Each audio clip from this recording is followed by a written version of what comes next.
de acordo com a letra D do inciso 1 do artigo 46 da Lei nº 9.610, de 19 de fevereiro de 1998. Distribuição gratuita. Proibida a venda e comercialização. Prezados, alguns dos nossos audiolivros podem constar falhas no final das faixas de áudio. Infelizmente, é irreversível, pois os mesmos foram gravados em fitas cassetes. Agradecemos a sua compreensão. Seja muito bem-vindo ao canal da Biblioteca Braille do Estado do Amazonas. Devido a fatos recentes de questionamentos associados a direitos autorais, venho informar que o canal não obtém qualquer tipo de lucro com a publicação dos audiolivros. Levamos a acessibilidade para as pessoas com deficiência visual. Caso você seja autor ou proprietário dos direitos autorais de algum audiolivro publicado aqui no canal, peço que faça contato via e-mail ou através dos comentários, que, se assim for determinado, o audiolivro será retirado do ar. Relembrando, não queremos e não obtemos nenhum tipo de lucro com as visualizações. Nosso objetivo é levar a acessibilidade para as pessoas com deficiência visual. Agradecemos pela sua atenção. Livro postado por Andriele Baraúna. Se você gostou, deixe seu like e se inscreva no nosso canal.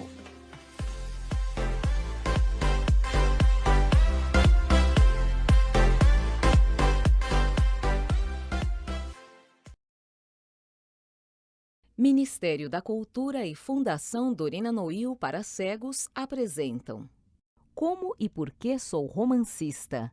Esta obra contou com o patrocínio das empresas na categoria Ouro, Empresas Rodobens, Bradesco e UOL. Na categoria Prata, Banco Safra, Volvo, Libes Farmacêutica, Instituto Tortuga, Vale, White Martins.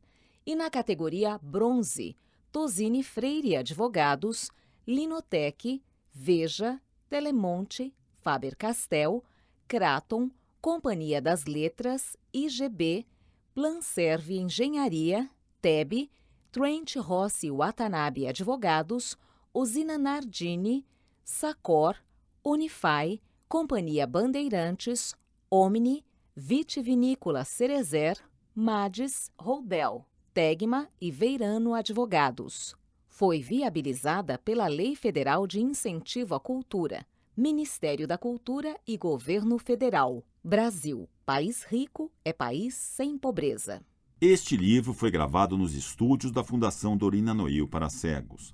Nome do livro: Como e Por que Sou Romancista. Autor: José de Alencar. Adaptação ortográfica: Carlos de Aquino Pereira. Leitura de capa: José de Alencar, Como e Por que Sou Romancista. Adaptação ortográfica: Carlos de Aquino Pereira. Texto integral. Leitura obrigatória vestibular. Universidade Federal do Paraná. Leitura de contracapa. Já me lembrei de escrever para meus filhos essa autobiografia literária, onde se acharia a história das criaturinhas enfesadas de que, por mal de meus pecados, tenho povoado as estantes do Sr. Garnier. Seria esse o livro de meus livros. Se, em alguma hora de pachorra, me dispusesse a refazer a cansada jornada dos 44 anos já completos, os curiosos de anedotas literárias saberiam, além de muitas outras coisas mínimas, como a inspiração do Guarani, por mim escrito aos 27 anos, caiu na imaginação da criança de 9 ao atravessar as matas e sertões do norte em jornada do Ceará à Bahia. Enquanto não vem ao lume do papel, que para o da imprensa ainda é cedo, essa obra futura quero em sua intenção fazer o rascunho de um capítulo. Será daquele onde se referem as circunstâncias a que atribuo a predileção de meu espírito pela forma literária do romance. José de Alencar, no capítulo 1 do livro. Apresentação. Como e Por que Sou Romancista é a autobiografia intelectual de José de Alencar, importante para o conhecimento de sua personalidade e dos alicerces de sua formação literária. O texto, sob a forma de carta, foi escrito em 1873 e publicado em 1893 pela tipografia Leuzinger. Entre suas reedições, merece menção a Academia Brasileira de Letras de 1987, conservando a ortografia original apresentada pelo professor Afrânio Coutinho, com erudição e clareza marcantes de sua crítica. A presente edição, com o objetivo de tornar mais acessível a leitura, atualizou a ortografia do texto alencariano. Manteve-se, entretanto, a pontuação original, que, no dizer de M. Cavalcante Proença, é elemento característico da prosa alencariana, subordinando-se muito menos às regras vigentes da época do que ao ritmo fraseológico tal qual concebera e criara. Nota de rodapé 1. Proença Cavalcante M. Estudos Literários, página 63, Livraria José Olímpio Editora. Fim da leitura da nota de rodapé 1. Afrânio Coutinho definiu esta carta como autêntico roteiro de teoria literária, o qual, reunido a outros ensaios de sua lavra, pode bem constituir um corpo de doutrina estética literária que o norteou em sua obra de criação propriamente dita, sobretudo no romance. Nota de rodapé 2. Coutinho Afrânio, apresentação de Como e Por que Sou Romancista. Coleção Academia Brasileira, Rio de Janeiro, 1987. Fim da leitura da nota de rodapé 2. O autor enfatizou em sua formação escolar a importância dada à leitura com a correção, nobreza, eloquência e alma que o mestre Januário Mateus Ferreira sabia transmitir a seus alunos. Ainda menino, como ledor dos serões da família, teve oportunidade de contínuo e repetido contato com o escasso repertório de romances cujos esquemas iam ficando gravados em seu espírito. Já cursando a Faculdade de Direito em São Paulo, com grande esforço dominou o idioma francês para ler as obras de Balzac, Dumas, Vigne, Chateaubriand e Victor Hugo. Abre aspas. A escola francesa que eu então estudava nesses mestres da moderna literatura achava-me preparado para ela. O molde do romance, como o havia revelado por mera casualidade aquele arrojo de criança a tecer uma novela com os fios de uma aventura real, fui encontrá-lo fundido com a elegância e beleza que jamais lhe poderia dar. Fecha aspas. A influência das leituras na sua formação de escritor sobrepôs a Alencar o valor da imaginação. Abre aspas. Mas não tivera eu herdado de minha santa mãe a imaginação de que mundo apenas vê flores, desbotadas, embora, e de que eu sinto a chama incessante que essa leitura de novelas mal teria feito de mim um mecânico literário desses que escrevem presépios em vez de romances. Fecha aspas. Discordou da crítica literária que atribuía à influência de Cooper o paisagismo de O Guarani. Abre aspas. Disse alguém e repete-se por aí, de outiva, que O Guarani é um romance ao gosto de Cooper. Se assim fosse, haveria coincidência e muita imitação, mas não é. Meus escritos se parecem tanto com os do ilustre romancista americano como as várzeas do Ceará com as margens do Delaware. Fecha aspas. Segundo Heron de Alencar, abre aspas, já houve quem colocasse em dúvida alguma das afirmativas que Alencar inseriu em sua autobiografia literária. Ao escrevê-la, já era um escritor de renome e no auge de sua carreira 4 anos antes de falecer. É possível, desse modo, que tenha alguma vez querido vestir de fantasia a realidade de sua formação literária para que a posteridade, sua grande e permanente preocupação, não lhe regateasse admiração e fidelidade. Isso em nada altera o julgamento que deve resultar da leitura de sua obra e esse é o único julgamento que prevalece. Fecha aspas, nota de rodapé 3. Alencar, Heron de José de Alencar e Ficção Romântica em A Literatura no Brasil, Rio, Editorial Sul-Americana, 1955, volume 1, tomo 2. Fim da leitura da nota de rodapé 3. Para Antônio Cândido, abre aspas, o escrito mais importante para conhecimento da personalidade é a autobiografia literária. Como e por que sou romancista, um dos mais belos documentos pessoais da nossa literatura. Não há ainda biografia à altura do assunto, podendo-se dizer o mesmo da interpretação crítica, mas há um conjunto de estudos que, somados, permitem bom conhecimento. Fecha aspas, nota de rodapé 4. Souza Antônio Cândido de Melo, Formação da Literatura Brasileira, Momentos Decisivos, segundo volume, Martins, São Paulo. Fim da leitura da nota de rodapé 4. CD1. Capítulo 1. Meu amigo, na conversa que tivemos há dias, exprimiu você o desejo de colher acerca da minha peregrinação literária alguns pormenores dessa parte íntima de nossa existência que geralmente fica à sombra no regaço da família ou na reserva da amizade. Sabendo de seus constantes esforços para enriquecer o ilustrado autor do dicionário bibliográfico de copiosas notícias que ele dificilmente obteria a respeito de escritores brasileiros sem a valiosa coadjução de tão erudito glossólogo, pensei que não me devia eximir de satisfazer seu desejo e trazer a minha pequena cota para a amortização dessa dívida de nossa ainda infante literatura. Como bem reflexionou você, há na existência dos escritores fatos comuns do viver cotidiano que, todavia, exercem uma influência notável em seu futuro e imprimem em suas obras o cunho individual. Estes fatos jornaleiros, que a própria pessoa muitas vezes passam despercebidos sob a monotonia do presente, formam na biografia do escritor a urdidura da tela que o mundo somente vê pela face do matiz e dos recamos. Já me lembrei de escrever para meus filhos essa autobiografia literária, onde se acharia a história das criaturazinhas enfesadas de que, por mal de meus pecados, tenho povoado as estantes do Sr. Garnier. Seria esse o livro de meus livros. Se em alguma hora de pachorra me dispusesse a refazer a cansada jornada dos 44 anos já completos, os curiosos de anedotas literárias saberiam, além de muitas outras coisas mínimas, como a inspiração do Guarani, por mim escrito aos 27 anos, caiu na imaginação da criança de 9 ao atravessar as matas e sertões do norte em jornada do Ceará à Bahia.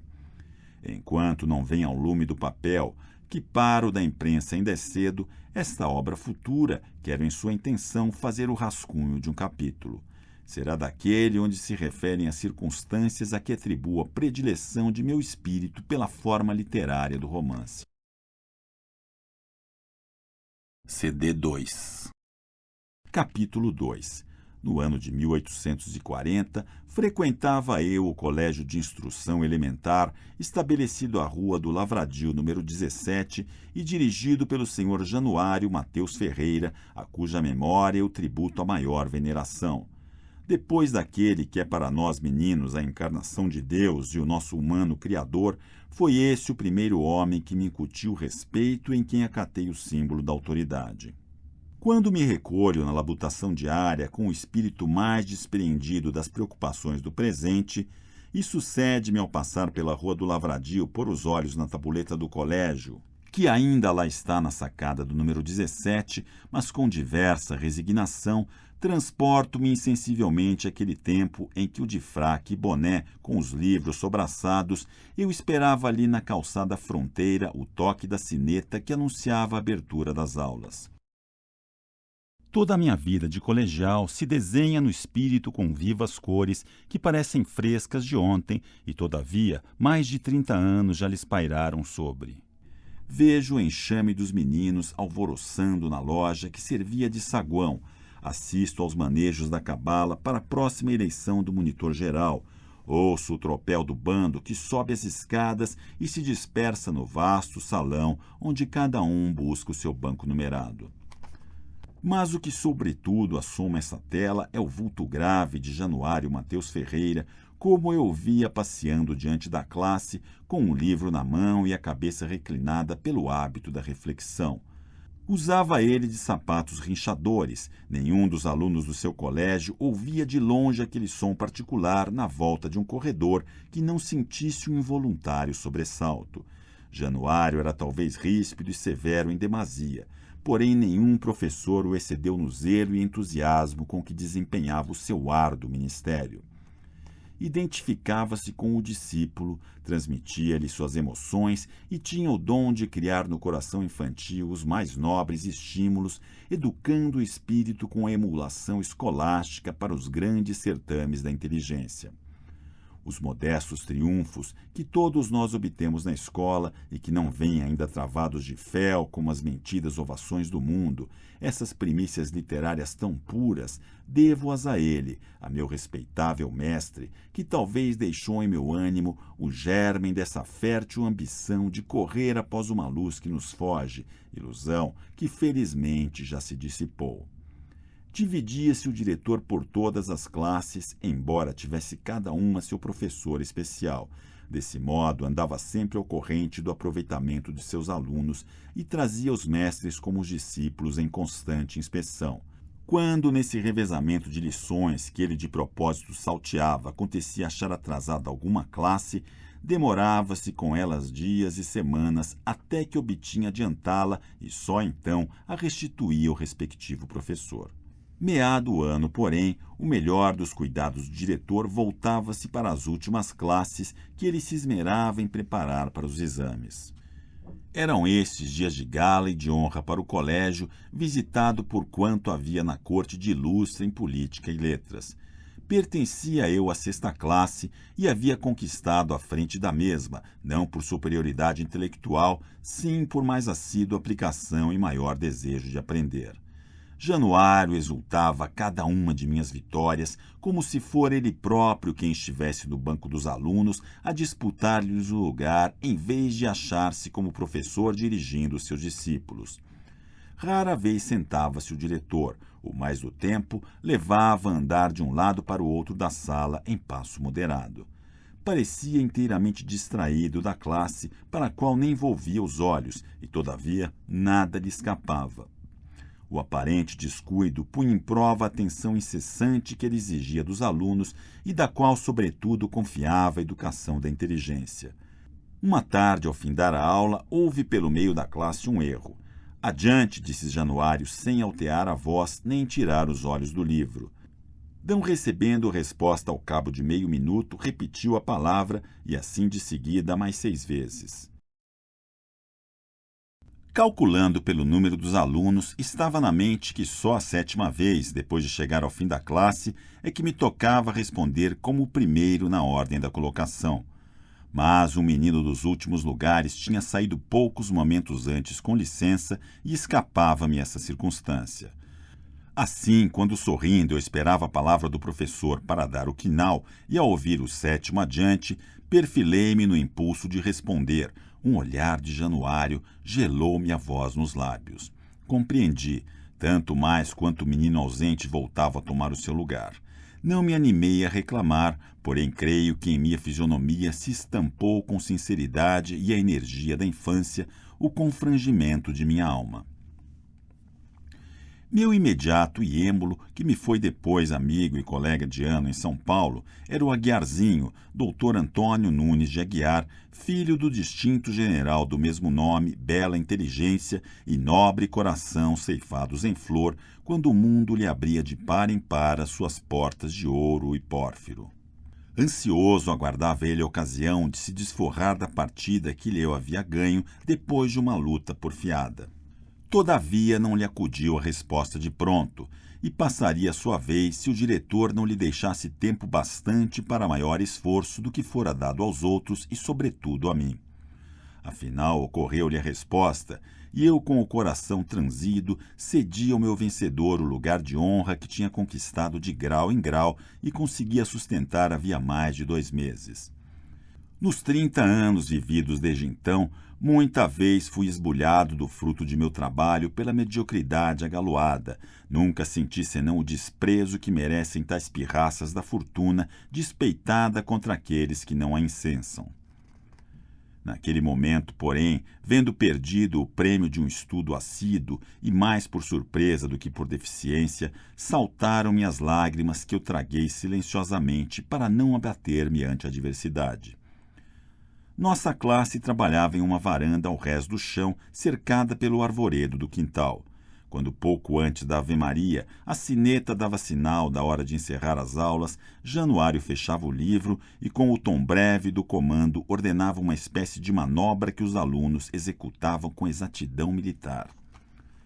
Por causa da distância da varanda, era quando todo o colégio já estava reunido no grande salão e os meninos em seus assentos numerados, que entrava em passo de marcha a sexta classe, a cuja frente vinha eu, o mais pirralho e enfesadinho da turma, e que em geral se avantajava na estatura, fazendo eu assim às vezes de um ponto. A constância com que me conservava à frente da classe no meio das alterações que em outras davam todos os dias causava sensação no povo colegial. Faziam-se apostas de lápis e canetas, e todos os olhos se voltavam para ver se o Caturrinha do Alencar II, era o meu apelido colegial, tinha afinal descido de monitor de classe. O general derrotado, a quem a sua aventura reservava a humilhação de assistir à festa da vitória, jungido ao carro triunfal de seu êmulo, não sofria talvez a dor que eu então curti, só com a ideia de entrar no salão, rebaixado de meu título de monitor e rechaçado para o segundo lugar. Se ao menos se tivesse dado o fato do começo da lição, restava-me a esperança de, com algum esforço, recuperar o meu posto, mas por cúmulo da infelicidade sobreviera o meu desastre justamente nos últimos momentos, quando a hora estava a findar. Foi no meio dessas reflexões que tocou a sineta, e as suas badaladas ressoaram em minha alma como o dobre de uma campa. Mas Januário, que era cerca de disciplina colegial de uma pontualidade militar, não deu pelo aviso e amiudou as perguntas, percorrendo apressadamente a classe. Poucos minutos depois eu recobrava meu lugar e erguia-me trêmulo para tomar a cabeça do banco. O júbilo que expandiu a fisionomia sempre carregada do diretor, eu próprio não tive o maior com o abalo que sofri. Ele não se pôde conter e abraçou-me diante da classe. Naturalmente, a questão proposta e cuja solução deu-me a vitória era difícil, e por isso atribuía-me a ele um mérito, que não provinha talvez senão da sorte, para não dizer do acaso. Momentos depois, entrava eu pelo salão à frente da classe, onde me conservei até o exame. CD 3. Capítulo 3. Mais tarde, quando a razão, como fruto, despontou sob a flor da juventude, muitas vezes cogitei sobre esse episódio de infância que deixara em meu espírito uma vaga dúvida a respeito do caráter de Januário. Então, o excessivo rigor que se me tinha figurado injusto tomava o seu real aspecto e me aparecia como o golpe rude, mas necessário, que dá têmpera ao aço. Porventura, notara o diretor de minha parte uma confiança que deixava em repouso as minhas faculdades e da qual proviera o meu descuido. Este episódio ecolástico veio aqui por demais trazido pelo fio das reminiscências. Serve, entretanto, para mostrar-lhe o aproveitamento que deviam tirar os alunos desse método de ensino. Sabíamos pouco, mas esse pouco sabíamos bem.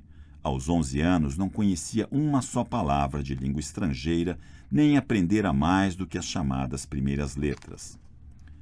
Muitos meninos, porém, que nessa idade tagarelam em várias línguas e já babujam nas ciências, não recitam uma página de Frei Francisco de São Luís ou uma ode do Padre Caldas com a correção, nobreza, eloquência e alma que Januário sabia transmitir a seus alunos.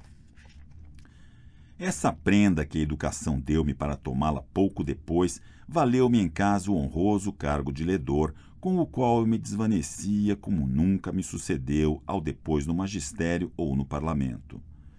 Era eu quem lia para minha boa mãe não somente as cartas e os jornais, como os volumes de uma diminuta livraria romântica formada ao gosto do tempo.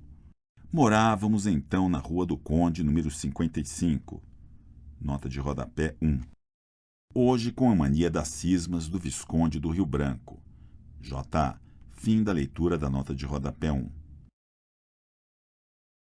Aí nessa casa preparou-se a grande revolução parlamentar que entregou ao Sr. Dom Pedro II o exercício antecipado de suas prerrogativas constitucionais. A propósito desse acontecimento histórico, deixe passar aqui nessa confidência inteiramente literária uma observação que me acode e, se me escapa agora, talvez não volte nunca mais. Uma noite por semana, entravam misteriosamente em nossa casa os altos personagens filiados ao clube maiorista, de que era presidente o conselheiro Antônio Carlos e secretário o senador Alencar. Celebravam-se os serões em um aposento do fundo, fechando-se nessas ocasiões à casa as visitas habituais, a fim de que nem elas nem os curiosos da rua suspeitassem do plano político, vendo iluminada a sala da frente. Enquanto deliberavam os membros do clube, minha mãe assistia ao preparo de chocolate com bolinhos que era costume oferecer aos convidados por volta das 9 horas, e eu, ao lado com impertinências de filho querido, insistia por saber o que ali ia fazer aquela gente. Conforme o humor em que estava, minha boa mãe às vezes divertia-se logrando com histórias a minha curiosidade infantil. Outras deixava-me falar às paredes e não se distraía de suas ocupações de dona de casa. Até que chegava a hora do chocolate. Vendo partir carregada de tantas gulosinas, a bandeja que voltava completamente destroçada, eu que tinha os convidados na conta de cidadãos respeitáveis, preocupados dos mais graves assuntos, indignava-me ante aquela devastação e dizia com a mais profunda convicção: o que esses homens vêm fazer aqui é regalarem-se de chocolate. Essa, a primeira observação do menino em coisas de política, ainda não desmentiu a experiência do homem. No fundo de todas as evoluções, lá está o chocolate, embora sob vários aspectos. Há caracteres íntegros, como o do senador Alencar, apóstolos sinceros de uma ideia e mártires dela. Mas estes são esquecidos na hora do triunfo, quando não servem de vítimas para aplacar as iras celestes. Suprima este maltrecho que ensinou-se malgrado e contra todas as nuanças em uma palestra, senão ao coin de feu, em todo caso aqui, neste cantinho da imprensa. Afora os dias de sessão, a sala do fundo era a estação habitual da família.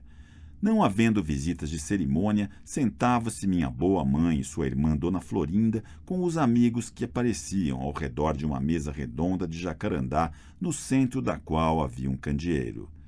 Minha mãe e minha tia se ocupavam com trabalhos de costura e as amigas, para não ficarem ociosas, as ajudavam.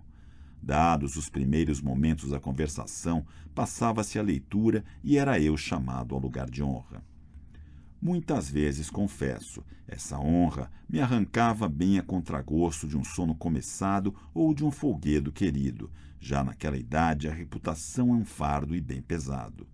Lia-se até a hora do chá, e os tópicos havia tão interessantes que eu era obrigado à repetição.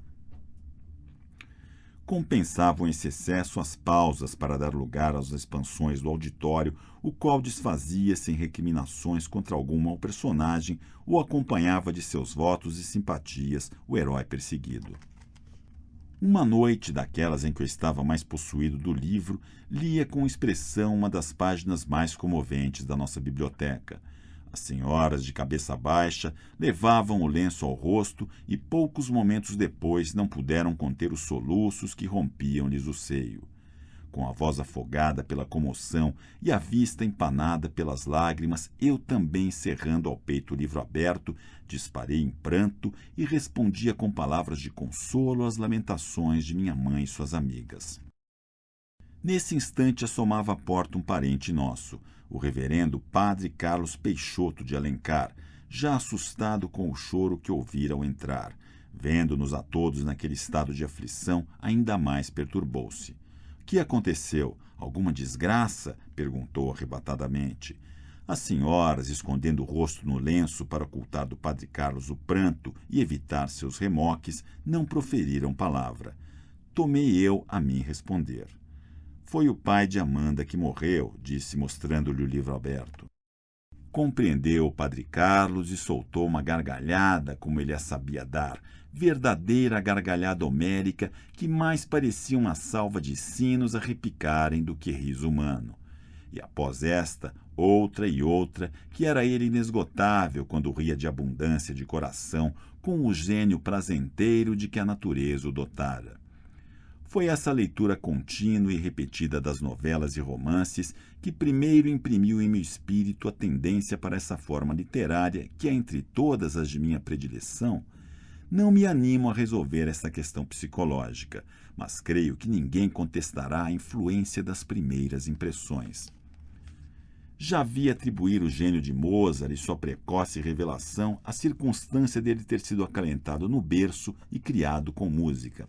Nosso repertório romântico era pequeno, compunha-se de uma dúzia de obras, entre as quais primavam a Amanda e Oscar, Saint-Clair das Ilhas, Celestina e outras de que já não me recordo.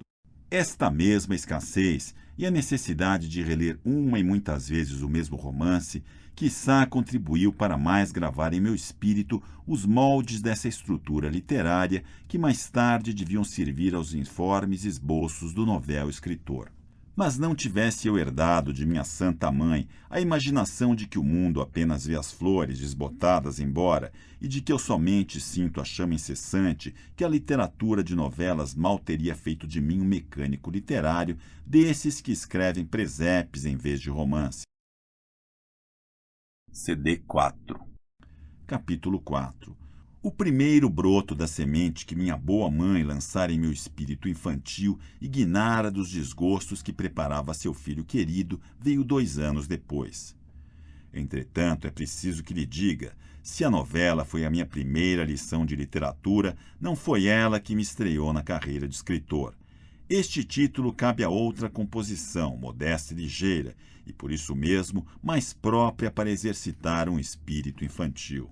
O dom de produzir a faculdade criadora, se a tenho, foi a charada que a desenvolveu em mim, e eu teria prazer em referir-lhe esse episódio psicológico se não fosse o receio de alongar-me demasiado, fazendo novas excursões fora do assunto que me produz. Foi em 1842. Já então havíamos deixado a casa da Rua do Conde e morávamos na chácara da Rua Maruí, número 7, donde também saíram importantes acontecimentos de nossa história política. E, todavia, ninguém se lembrou ainda de memorar o nome do senador Alencar, nem mesmo por esse meio econômico de uma esquina de rua. Não vai nisso mais que um reparo, pois sou avesso a semelhante modo de honrar a memória dos beneméritos, além de que ainda não perdi a esperança de escrever esse nome de minha veneração no frontispício de um livro que lhe sirva de monumento. O seu vulto histórico não o atingem, por certo, as calúnias póstumas que, sem reflexão, foram acolhidas em umas páginas ditas de história constitucional. Mas quantos dentre vós estudam conscienciosamente o passado? Como a Revolução Parlamentar da Maioridade, a Revolução Popular de 1842 também saiu de nossa casa, embora o plano definitivo fosse adotado em casa do senador José Bento, à Rua do Conde 39. Nos paroxismos, quando abortada a Revolução já não tinha glórias, mas só os perigos para os seus adeptos, foi na chácara do senador Alencar que os perseguidos acharam asilo em 1842, como em 1848. Entre os nossos hóspedes da primeira Revolução estava o meu excelente amigo Joaquim Sombra, que tomara parte do movimento sedioso do Exu e sertões de Pernambuco. Contava ele então os seus 20 e poucos anos. Estava na flor da mocidade, cheio de ilusões e entusiasmos. Meus versos arrebentados à força de os esticar agradavam-lhe ainda assim, porque no fim das contas eram um arremedo de poesia e porventura levavam um perfume da primavera da alma. Vendo-me ele essa mania de rabiscar, certo dia propôs-me que aproveitasse para uma novela o interessante episódio da sedição, do qual era ele o protagonista. A ideia foi aceita com fervor e tratamos logo de a pôr em obra. A cena era em Pajeú de Flores, nome que só por si enchia-me o espírito da fragrância dos campos nativos, sem falar dos encantos com que os descrevia o meu amigo. Esse primeiro rascunho foi-se com os folguedos da infância que o viram nascer. Das minhas primícias literárias nada conservo, lancei-as ao vento como palhiço que eram da primeira copa. Não acabei o romance do meu amigo Sombra, mas em compensação de não tê-lo feito herói de um poema, coube-me 27 anos depois a fortuna mais prosaica de nomeá-lo coronel, posto que ele dignamente ocupa e no qual presta relevantes serviços à causa pública. Um ano depois parti para São Paulo, onde ia estudar os preparatórios que me faltavam para a matrícula do curso jurídico. CD5. Com a minha bagagem lá no fundo da canastra iam uns cadernos escritos em letra miúda e conchegada.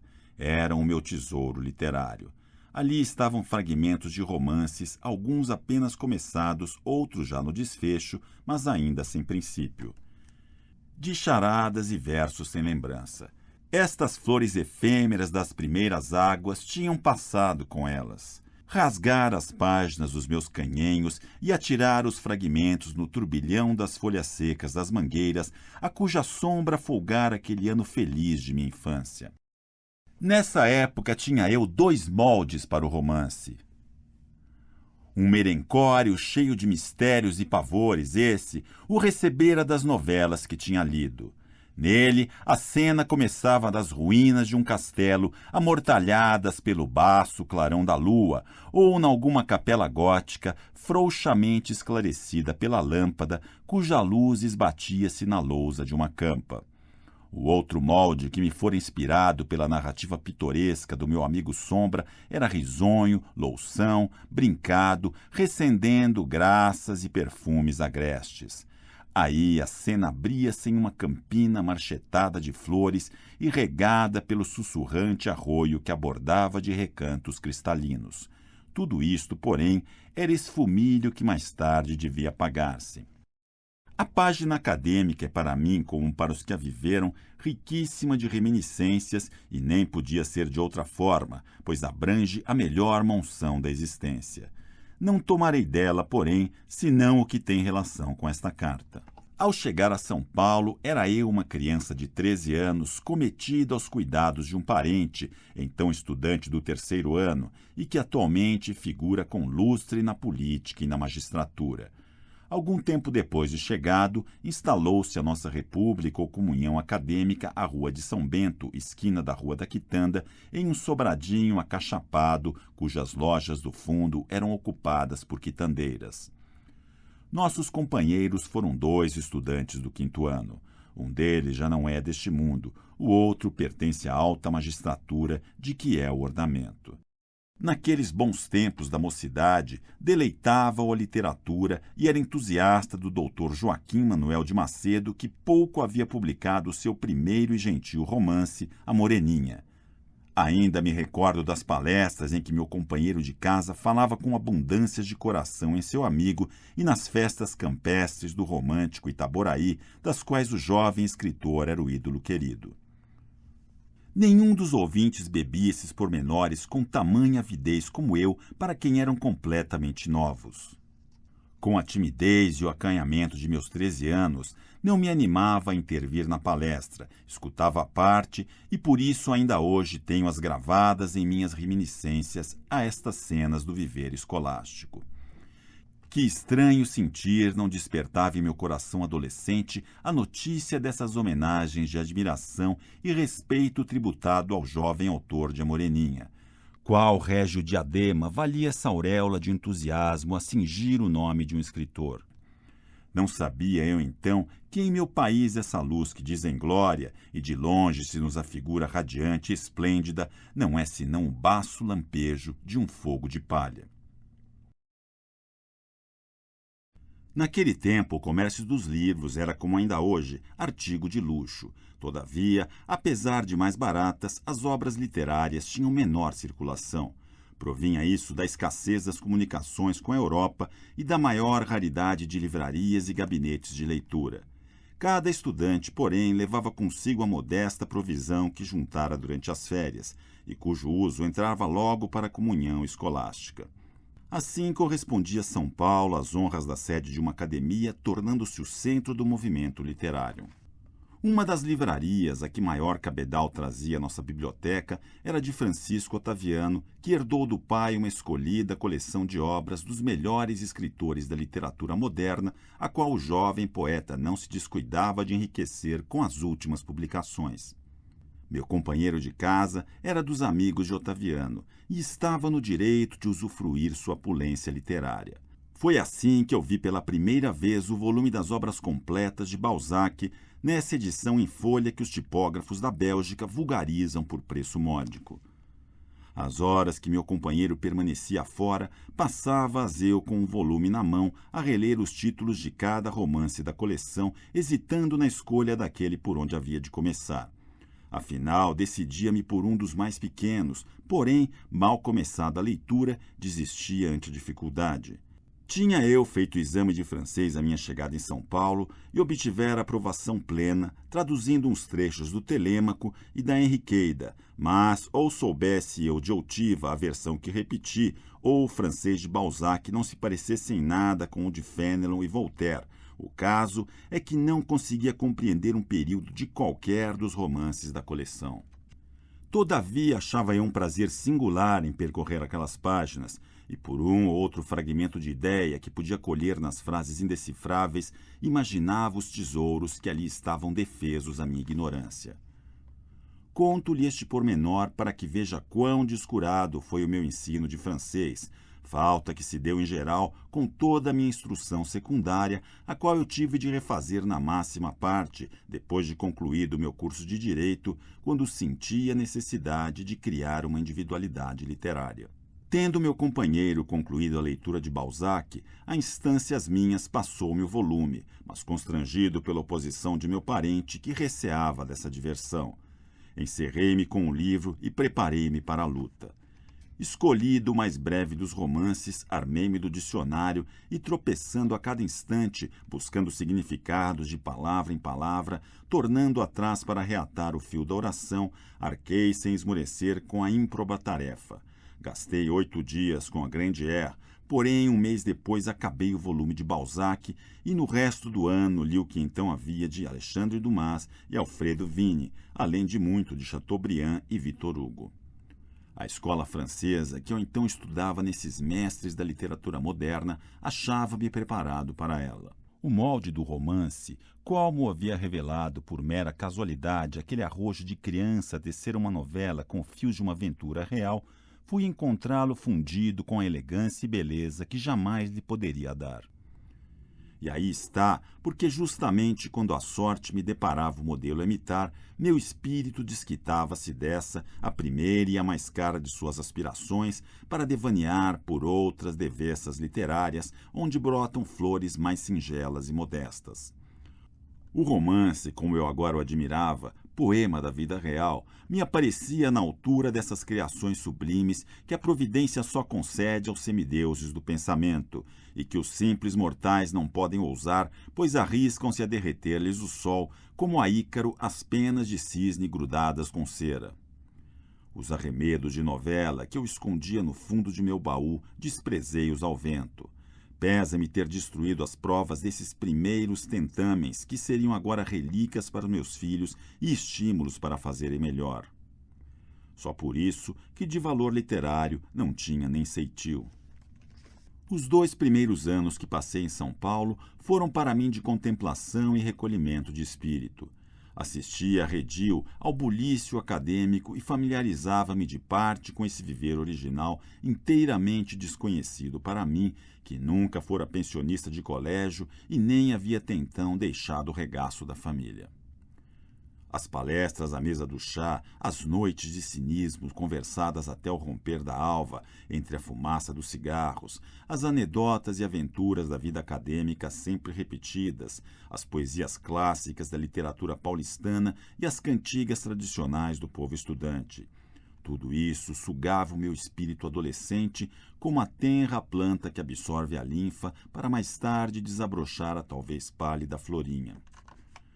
Depois vinham os discursos recitados nas solenidades escolares, alguma nova poesia de Otaviano, os brindes nos banquetes de estudantes, o aparecimento de alguma obra recentemente publicada na Europa e outras novidades literárias que agitavam a rotina de nosso viver habitual e comoviam um instante a colônia acadêmica. Não me recordo de qualquer tentame literário de minha parte até fim de 1844. Os estudos de filosofia e história preenchiam o melhor do meu tempo e de todo me atraíam. O único tributo que paguei, então, à moda acadêmica foi o das citações. Era nesse ano de bom tom ter de memória frases e trechos escolhidos dos melhores autores para repeti-los a propósito. Visto de longe e através da razão, esses arremedos de erudição, arranjados com seus remendos alheios, nos pareciam ridículos. E, todavia, é esse o jogo da imitação que primeiro imprime ao espírito a flexibilidade, como ao corpo da ginástica. Em 1845, voltou-me o prurido de escritor, mas esse ano foi consagrado à mania que então graçava de byronizar. Todo estudante de alguma imaginação queria ser um Byron e tinha por destino inexorável copiar ou traduzir o bardo inglês. Confesso que não me senti o menor jeito para essa transfusão, talvez pelo meu gênio taciturno e concentrado, que já tinha em si melancolia de sobejo para não carecer desse empréstimo.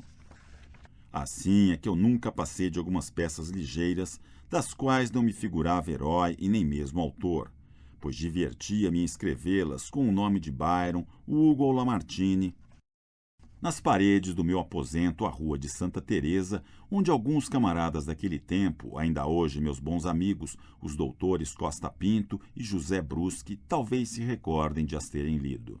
Era um desacato aos ilustres poetas atribuir-lhes verso de confecção minha, mas a brocha do caiador, incumbido de limpar a casa pouco tempo depois de minha partida, vingou-os desse inocente estratagema, com que nesse tempo eu libava a delícia mais suave para o escritor, ouvir ignoto o louvor de seu trabalho. Que satisfação íntima não tive eu, quando um estudante que era então inseparável amigo de Otaviano e seu irmão em letras, mas hoje chamado de Barão de Ourém, releu com entusiasmo uma dessas poesias, seduzido sem dúvida pelo nome do pseudo-autor.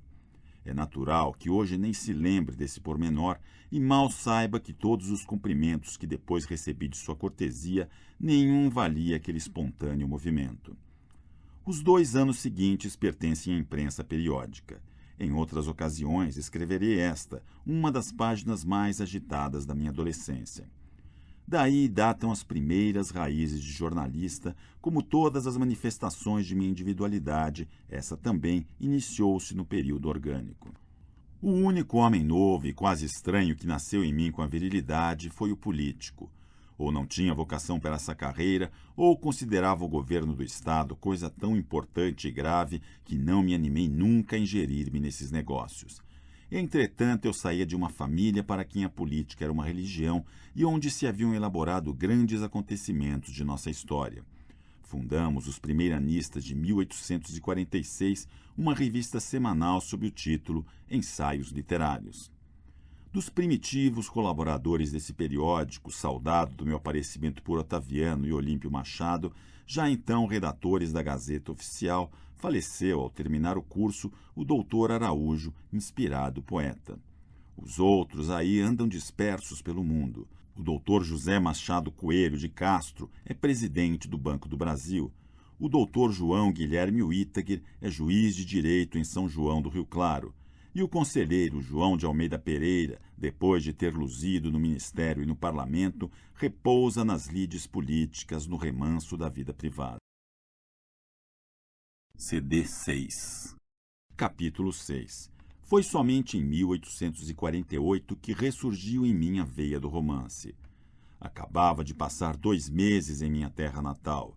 Tinha-me repassado das primeiras e tão fagueiras recordações da infância ali nos mesmos sítios queridos onde nascera.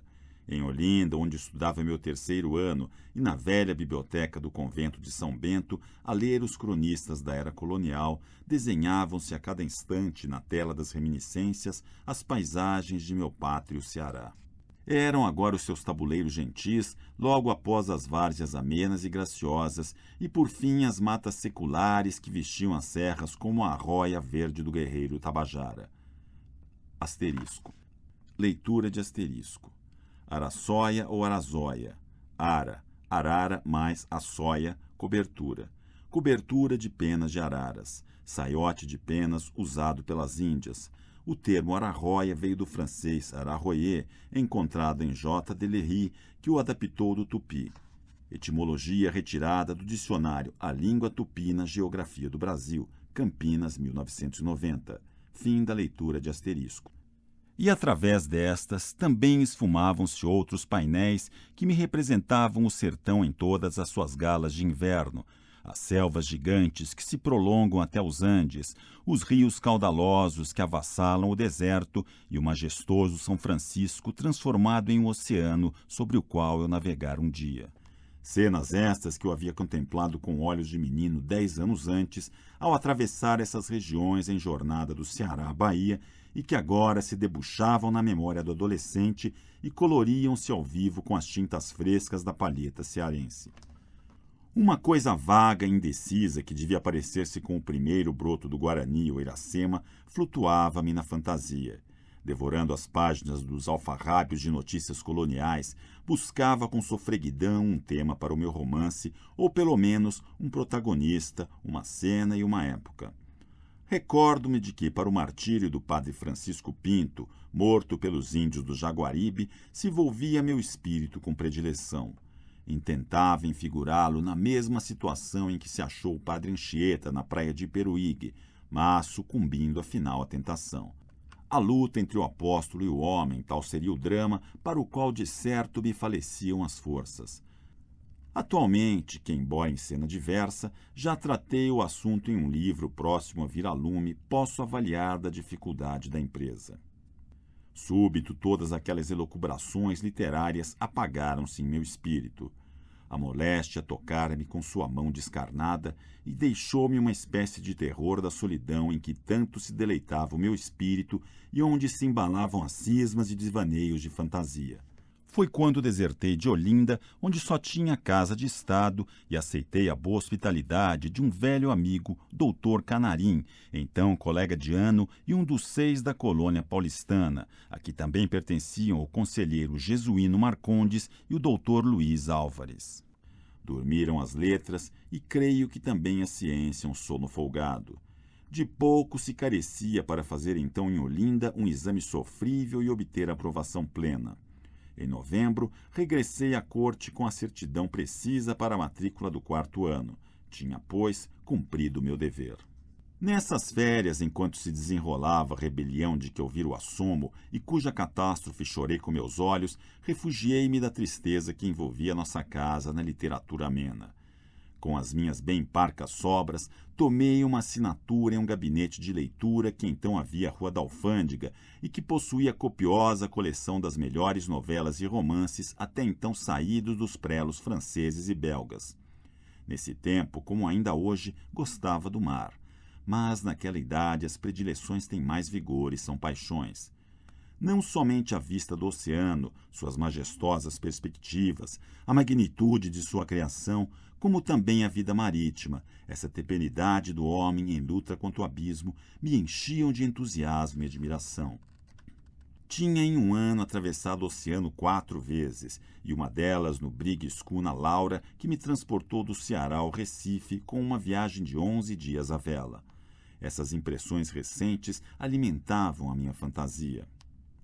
Devorei os romances marítimos de Walter Scott e Cooper um após o outro.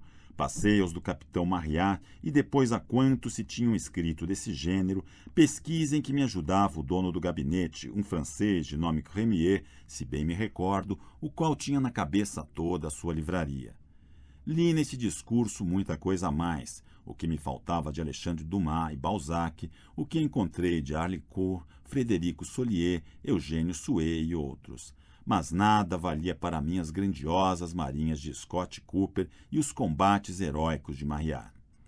Foi então, faz agora 26 anos, que formei o primeiro esboço regular de um romance e meti ombros à empresa com infatigável porfia. Enchi rimas de papel que tiveram a má sorte de servir de mecha para acender o cachimbo. Eis o caso. Já formado e praticante no escritório do Dr. Caetano Alberto, passava eu o dia ausente de nossa chácara à Rua do Maruí, número 7A. Meus queridos manuscritos, o mais precioso tesouro para mim, eu os trancara na cômoda, como porém tomassem o lugar da roupa, os tinham, sem que eu soubesse, arrumado na estante. Daí, um desalmado hóspede, todas as noites, quando queria pitar, arrancava uma folha que torcia a modo de pavio e acendia na vela. Apenas escaparam ao incendiário alguns capítulos em 2 canhenhos, cuja letra miúda a custo se distingue do borrão que a tinta, oxidando-se com o tempo, saturou o papel. Tinha esse romance por título Os Contrabandistas. Sua feitura havia de ser consoante à inexistência de um moço de 18 anos que nem possuía o gênio precoce de Victor Hugo, nem tinha outra educação literária, senão essa superficial e imperfeita bebida em leituras a esmo. Minha ignorância dos estudos clássicos era tal que eu só conhecia Virgílio e Horácio como pontos difíceis do exame de latim, e de Homero apenas sabia o nome e a reputação. Mas o traço dos contrabandistas, como o gizei aos 18 anos, ainda hoje o tenho por um dos melhores e mais felizes de quantos me sugeriu a imaginação. Houvesse editor para as obras de longo fôlego, que já essa andaria a correr o mundo, de preferência a muitas outras que dei a estampa nesses últimos anos. A variedade dos gêneros que abrangia este romance, desde o idílio até a epopeia, era o que sobretudo me prendia e agradava. Trabalhava não pela ordem dos capítulos, mas destacadamente esta ou aquela das partes em que se dividia a obra. Conforme a disposição do espírito e veia da imaginação, buscava entre todos os episódios que mais se moldavam às ideias do momento. Tinha para não perder-me nesse dédalo o fio da ação que não cessava de percorrer. A estas circunstâncias atributo era o meu pensamento, que eu sempre conheci ávido de novidade, se demorado nesse esboço por tanto tempo, pois 4 anos depois, já então formado, ainda era aquele o tema único de meus têntames do romance, e se alguma outra ideia despontou, foi ela tão pálida e efêmera que não deixou vestígio. CD 7. Capítulo 7. Eis-me de repente lançado no turbilhão do mundo. Ao cabo de 4 anos de tirocínio na advocacia, a imprensa diária, na qual apenas me arriscara como folhetinista, arrebatou-me. Em fins de 1856, achei-me redator-chefe do Diário do Rio de Janeiro. É a longa história dessa luta que absorveu cerca de 3 dos melhores anos de minha mocidade. Aí se acrisolaram as audácias que desgostos, insultos nem ameaças conseguiram quebrar até agora, antes parece que as afiam com o tempo. Ao findar o ano, houve ideia de oferecer aos assinantes da Folha um mimo de festa. Saiu um romancete, meu primeiro livro, se tal nome cabe a um folheto de 60 páginas. Escrevi 5 minutos em meia dúzia de folhetins que iam saindo da Folha dia por dia e que foram depois tirados em avulso sem nome do autor. A prontidão com que, em geral, antigos e novos assinantes reclamavam seu exemplar e a procura de algumas pessoas que insistiam por comprar a brochura, somente destinada à distribuição gratuita entre os subscritores do jornal, foi a única, muda mas real, animação que recebeu essa primeira prova. Bastou para suster a minha natural perseverança. Tinha leitores e espontâneos não iludidos por falsos anúncios. Os mais pomposos elogios não valiam e nunca valerão para mim essa silenciosa manifestação ainda mais sincera nos países como o nosso de opinião indolente.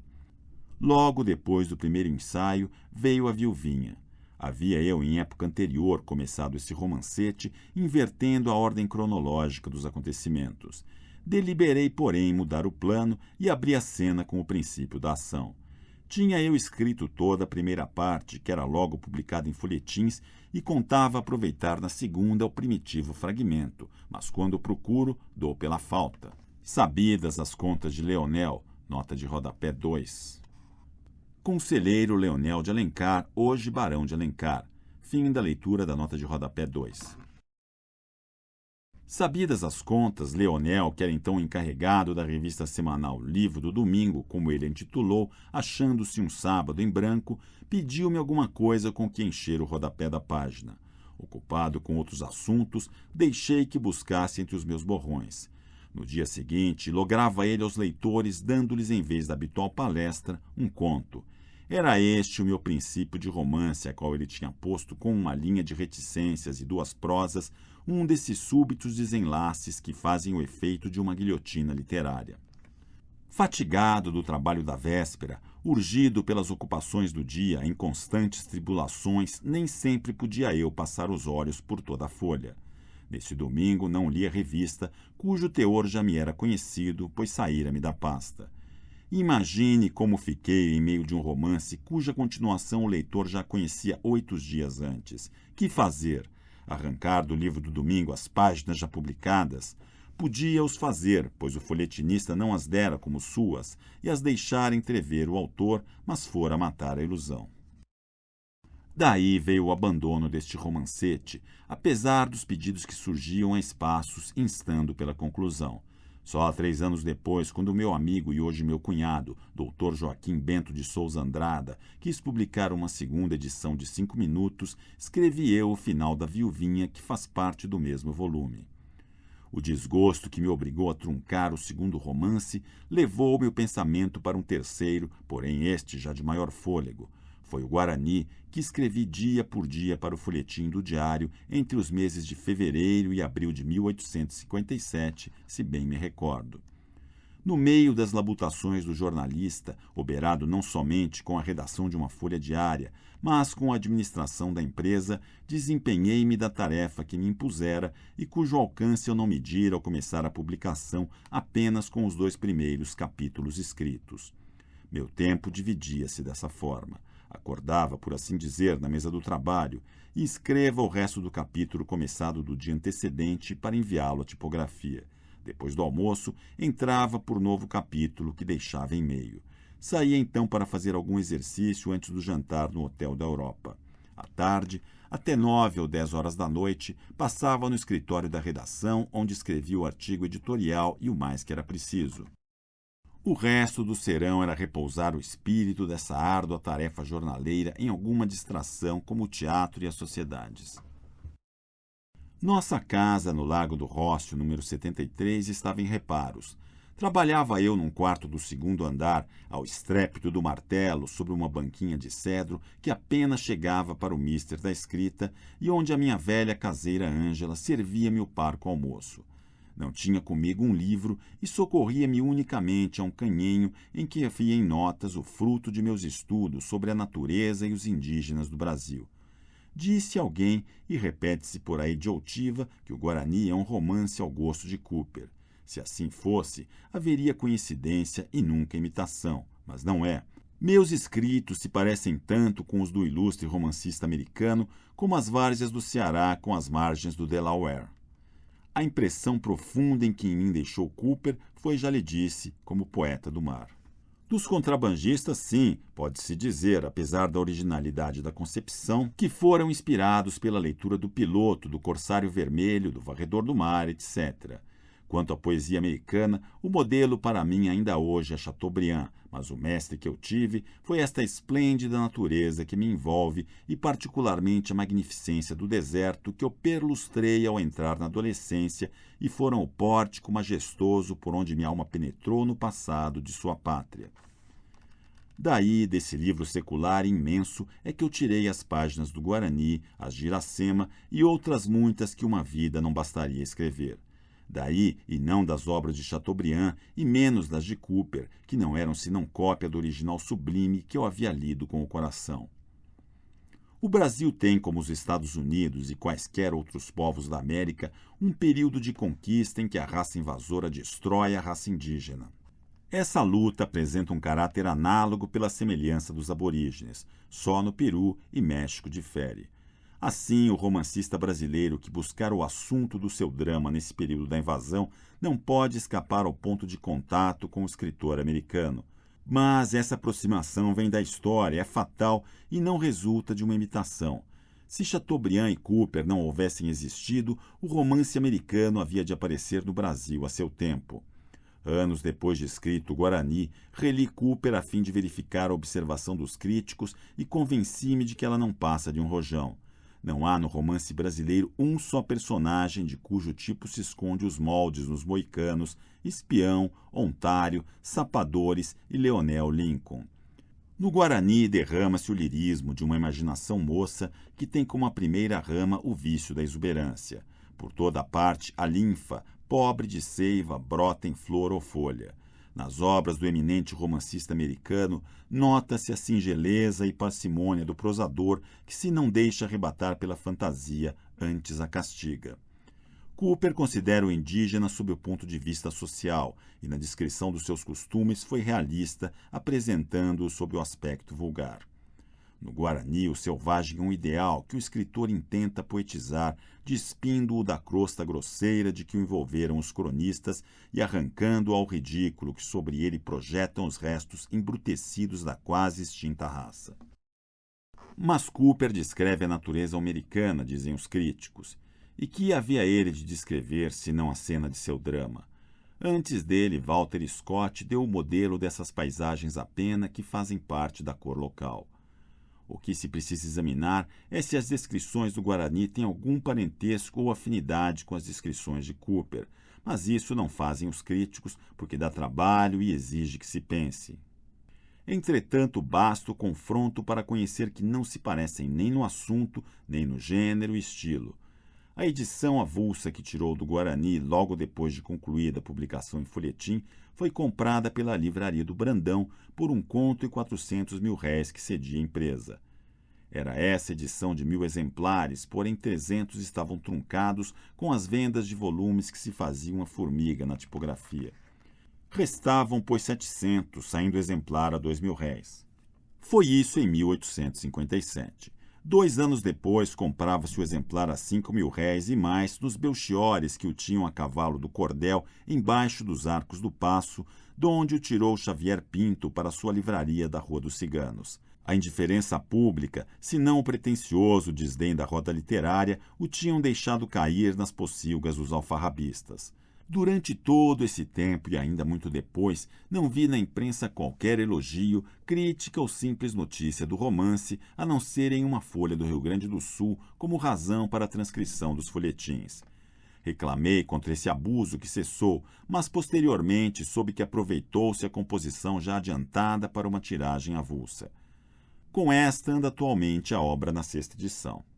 Na bela introdução que Mendes Leal escreveu ao seu Calabar, se extasiava antes os tesouros da poesia brasileira que ele supunha completamente desconhecidos para nós. E tudo isso oferecido ao romancista, virgem, intacto para escrever, para animar, para reviver. Que ele o dissesse, não há a estranhar, pois ainda hoje os literatos portugueses não conhecem da nossa literatura senão o que se lhes manda de encomenda com um ofertório de mirra e incenso. Do mais não se ocupam, uns por economia, outros por desdém. O Brasil é um mercado para seus livros e nada mais. Não se compreende, porém, que uma folha brasileira, como era o Correio Mercantil, anunciando a publicação do Calabar, insistisse na ideia de ser essa obra uma primeira lição do romance nacional dado aos escritores brasileiros e não advertisse que 2 anos antes, um compatriota e seu ex-redator se havia estreado nessa província literária. Abre aspas. Há muito que o autor pensava na tentativa de criar no Brasil para o Brasil um gênero de literatura para que ele parece tão afeito e que lhe pode fazer serviços reais. Fecha aspas. Quando Mendes Leal escrevia em Lisboa essas palavras, o romance americano já não era uma novidade para nós, e tinha no Guarani um exemplar não arreado dos primeiros do Calabar, porém incontestavelmente mais brasileiro. CD 8. Capítulo 8. Hoje em dia, quando surge algum novel escritor, o aparecimento de seu primeiro trabalho é uma festa que celebra-se na imprensa com luminares e fogos de vistas. Rufam todos os tambores do jornalismo e a literatura forma parada e apresenta armas ao gênio triunfante que sobe ao panteão.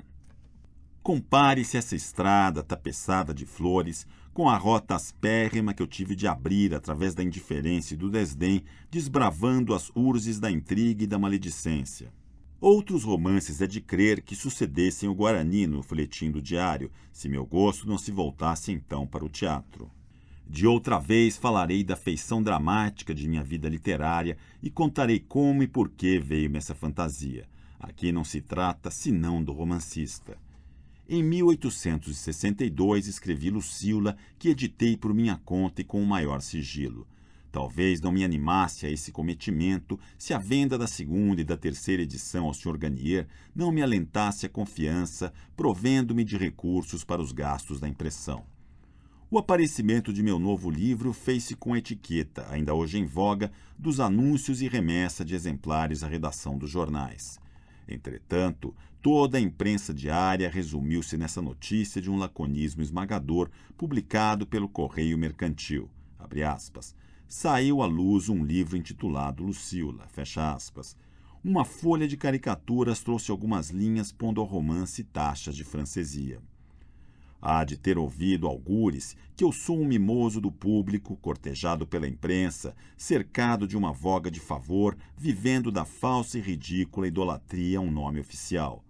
Aí tem as provas cabais, e por elas avalie essa nova conspiração do despeito que veio substituir a antiga conspiração do silêncio e da indiferença. Apesar do desdém da crítica de Barrete, Lucíola conquistou seu público e não somente fez caminho, como ganhou popularidade. Em um ano, esgotou-se a primeira edição de 1.000 exemplares e o Sr. Garnier comprou-me a segunda, propondo-me tomar em iguais condições outro perfil de mulher que eu então gizava. Por esse tempo, fundou a sua biblioteca brasileira o meu amigo Sr. Quintino Bocaiúva, que teve sempre um fraco pelas minhas sensaboriais literárias. Reservou-me um de seus volumes e pediu-me com que enchê-lo. Além de esboços e fragmentos, não guardava na pasta senão uns 10 capítulos de romance começado. Aceitou-os e em boa hora os deu ao lume, pois esse primeiro tomo desgarrado excitou alguma curiosidade que induziu o Sr. Garnier a editar a conclusão. Sem aquela insistência de Quintino Bocaiúva, As Minas de Prata, obra de maior traço, nunca sairia da crisálida e os capítulos já escritos estariam fazendo companhia aos contrabandistas. De volta de São Paulo, onde fiz uma excursão de saúde e já em férias de política, com a dissolução de 13 de maio de 1863, escrevi Diva, que saiu a lume no ano seguinte, editada pelo Sr. Garnier. Foi dos meus romances e já andava no quinto, não contando o volume das Minas de Prata, o primeiro que recebeu hospedagem da imprensa diária e foi acolhido com os cumprimentos banais da cortesia jornalística. Teve mais. O Sr. H. Múzio consagrou-lhe no Diário do Rio um elegante folhetim, mas de amigo que não de crítico. Pouco depois, 20 de junho de 1864, deixei a existência descuidosa e solteira para entrar na vida da família onde o homem se completa. Como a literatura nunca fora para mim uma boêmia e somente um modesto tíbur para o espírito arredio, este sempre grande acontecimento da história individual não marca a época na minha crônica literária. A composição dos 5 últimos volumes das Minas de Prata ocupou-me 3 meses entre 1864 e 1865, porém a demorada impressão estorvou-me um ano que tanto durou. Ninguém sabe da má influência que tem exercido na minha carreira de escritor o atraso de nossa arte tipográfica que um constante caiporismo torna péssima para mim. Se eu tivesse a fortuna de achar oficinas bem montadas com hábeis revisores, meus livros sairiam mais corretos. A atenção e o tempo por mim despendidos em rever e mal provas truncadas seriam melhor aproveitados em compor outra obra. Para publicar Iracema em 1869, fui obrigado a editá-lo por minha conta, e não andei mal inspirado, pois antes de 2 anos a edição extinguiu-se.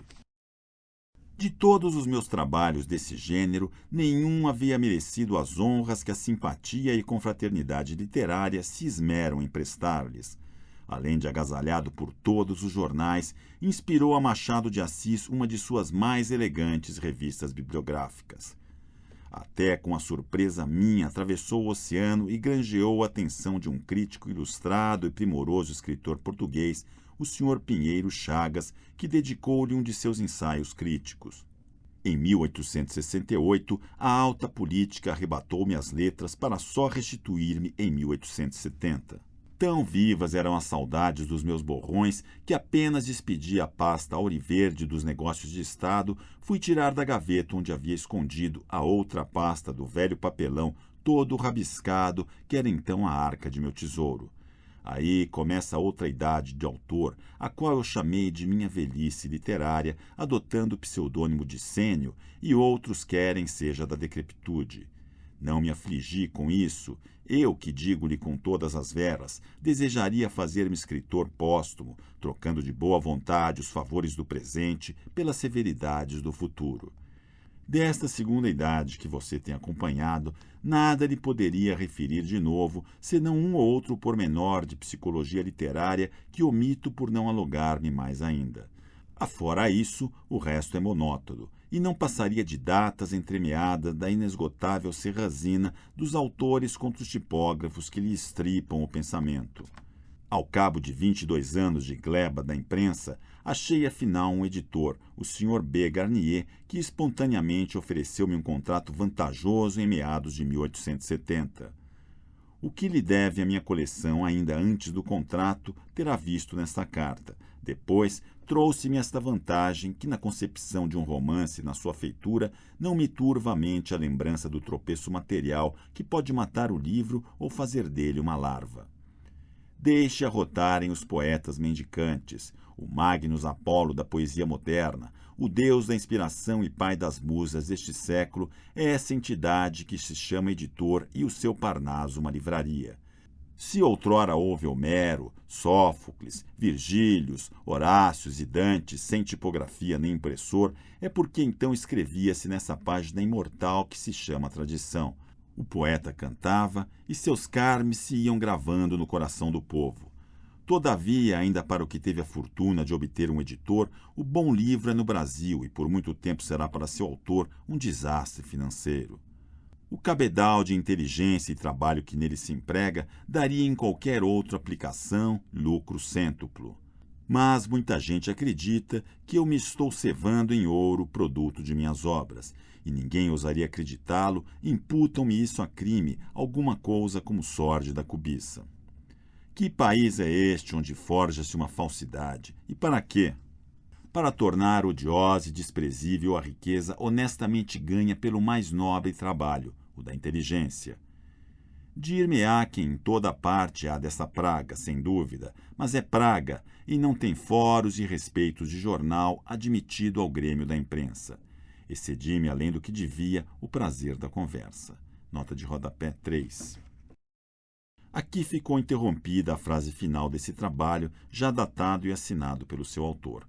Fim da leitura da nota de rodapé 3. Maio de 1873. Fim do livro. Como e por que sou romancista? Este livro foi gravado e masterizado nos estúdios da Fundação Dorina Noil para cegos, sem fins lucrativos para uso exclusivo de deficientes visuais, sendo proibida a venda, reprodução e comercialização. Lido por Fernando Puccini, em janeiro de 2009.